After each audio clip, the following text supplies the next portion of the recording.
ശ്രീ രജിത് രവീന്ദ്രൻ, നമുക്കറിയാം 2022 പഞ്ചാബ് തെരഞ്ഞെടുപ്പിൽ, അസംബ്ലി തെരഞ്ഞെടുപ്പിൽ കോൺഗ്രസിൽ നിന്നും അധികാരം ഏറ്റെടുക്കുകയായിരുന്നു ആം ആദ്മി. അന്ന് 117-ൽ 92 സീറ്റുകളാണ് ആം ആദ്മി നേടിയത്.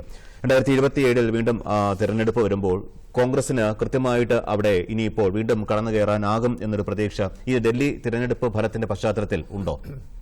തീർച്ചയായും ഞാൻ നേരത്തെ ആദ്യത്തെ ചർച്ച ആരംഭിച്ച സമയത്ത് തന്നെ ഞാൻ പറഞ്ഞതാണ്, അത് മുന്നണി ചർച്ചകളുടെ ഭാഗമായിട്ട് തന്നെ ചർച്ചകൾ നടന്നുകൊണ്ടിരിക്കുകയാണ്. അപ്പം ശ്രീ വിനോദ് വിൽസൺ പറയുന്നത് പോലെ അവിടെ ചർച്ച നടന്നിട്ടുണ്ട്. അത് അവർ എല്ലാ MLA-മാരും ഒരുമിച്ച് കൂടി അരവിന്ദ് കെജ്രിവാളിനൊപ്പമാണെന്നൊക്കെ പറയുന്നത് ഒരു കളിക്കുടുക്കല്ലല്ലോ നമ്മൾ വായിക്കുന്നതെന്നും. അപ്പോൾ ഈ പറയുന്ന ഹരിയാനയിലും ഗുജറാത്തിലും ഗോവയിലുമൊക്കെ ഈ മുന്നണി ചർച്ചകൾ നടക്കുന്ന സമയത്ത് അവർക്ക് മറ്റേ ഈ വോട്ട് ഷെയർ കൂടിയതും, അല്ലെങ്കിൽ മഹാരാഷ്ട്രയിൽ പിന്നെ എന്താ പറയുക കള്ളവോട്ടിന്റെ പ്രശ്നത്തിനെ കുറിച്ച് ശ്രീ രാഹുൽ ഗാന്ധി പരാമർശിപ്പിച്ചപ്പോഴൊന്നും ഈ പറയുന്ന അരവിന്ദ് കെജ്രിവാളിനോ ആം ആദ്മി പാർട്ടിക്കൊന്നും ഒരു പ്രശ്നവും ഇല്ലായിരുന്നു.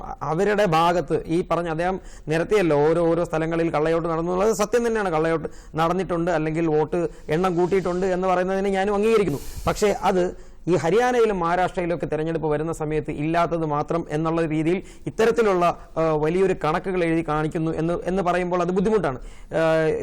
നമ്മുടെ സർ മോഹൻ സാർ പറഞ്ഞതുപോലെ ഈ രണ്ട് മുന്നണിയിലെ രണ്ട് പാർട്ടികൾ, പ്രമുഖ പാർട്ടികൾ ഇന്ന് നമ്മൾ തമ്മിൽ പോരടിക്കുന്നു എന്ന് പറയുന്നത് സാർ അതിൽ മനസ്സിലാക്കേണ്ട വളരെ, ഞാൻ പൊതുജനങ്ങൾ അത് കണ്ടുകൊണ്ടിരിക്കുമ്പോൾ അത് അംഗീകരിച്ച് പോകരുതല്ലോ എന്ന് കരുതിയാണ് ഞാനിവിടെ മറുപടി തരുന്നത്. ചർച്ചകൾ നടത്തുമ്പോൾ സ്വാഭാവിക നിലയിൽ ഡൽഹിയിലേക്കുള്ള തെരഞ്ഞെടുപ്പിൽ കോൺഗ്രസ് ഇന്ത്യ മുന്നണിയിൽ നിൽക്കുമ്പോൾ എല്ലാ കക്ഷികളെയും ഒരുമിച്ച് മുൻപോട്ട് കൊണ്ടുപോകാൻ മാനസികമായി തയ്യാറെടുത്ത് തന്നെയാണ് അവിടെ നിന്നത്. സീറ്റുകളുടെ എണ്ണം കുറഞ്ഞാൽ പോലും അവിടെ BJP അധികാരത്തിലേക്ക് വരാതിരിക്കാൻ, കഴിഞ്ഞ 25 കൊല്ലം വരാതിരുന്നത് പോലെ വരാതിരിക്കാനുള്ള എല്ലാ ശ്രമവും കോൺഗ്രസ് പാർട്ടിയുടെ ഭാഗത്തു നിന്നുണ്ട്. ആ സമയത്ത് അങ്ങനെ ഒരു മുന്നണിയിൽ വേണ്ട, ഞങ്ങൾ ശക്തരാണ് എന്ന് പറഞ്ഞ് മാറ്റി നിർത്തിയത് ആം ആദ്മി പാർട്ടി തന്നെയല്ലേ? ഈ ചർച്ചകളിലെല്ലാം ഞാൻ ചോദിക്കട്ടെ, കഴിഞ്ഞ ആ തുടക്കത്തിൽ അരവിന്ദ് കെജ്രിവാൾ ഒരു കുറ്റിച്ചൂലും എടുത്തുകൊണ്ട് വന്നിട്ട് അദ്ദേഹം മാധ്യമങ്ങളിലൂടെ ഇന്ത്യയിലെ പൊതുജനങ്ങളോട് പറയാണ്, ഇവിടുത്തെ മുഴുവൻ അഴിമതിയും ഞാൻ തുടച്ചു തീർക്കും ആം ആദ്മിയിലൂടെ എന്ന് പറഞ്ഞു വരുന്ന സമയത്ത് നമ്മൾ ആരും കണ്ടിട്ടില്ല ഈ രാഘവ് ചത്തയും സിസോദിയും ഒന്നും നമ്മൾ കണ്ടിട്ടില്ല.